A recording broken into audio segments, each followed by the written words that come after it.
କାହାଣୀ ପ୍ରଥମେ ସମାଜ ପାଇଁ।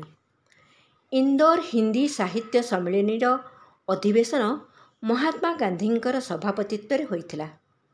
ନଗରର ସେଠ୍ ହୁକୁମଚନ୍ଦ ମହାତ୍ମା ଗାନ୍ଧୀ ଏବଂ ତାଙ୍କର ସହଯୋଗୀମାନଙ୍କୁ ଭୋଜନ ପାଇଁ ନିମନ୍ତ୍ରଣ କଲେ। ଆଗନ୍ତୁକମାନଙ୍କ ପାଇଁ ସୁନ୍ଦର ଆସନ, ରୂପାର ବାସନ ଏବଂ ଅନେକ ବହୁତ ସୁନ୍ଦର ସାଜସଜ୍ଜା ମଧ୍ୟ ହୋଇଥିଲା। ମହାତ୍ମା ଗାନ୍ଧୀଙ୍କ ପାଇଁ ସୁନାର ବାସନ କରାଯାଇଥିଲା। ବାପୁ ତାହା ଦେଖି ହସିଲେ। ସେ ନିଜ ପାଇଁ ଆଲୁମିନିୟମର ବାସନ ରଖିଥିଲେ।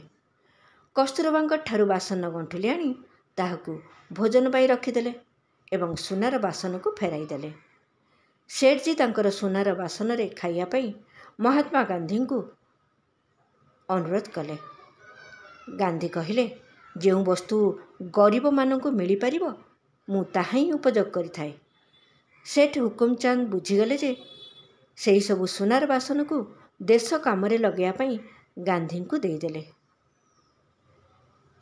ତେବେ ଯାଇ ଗାନ୍ଧୀଜୀ ସେଇଥିରେ ଭୋଜନ କଲେ।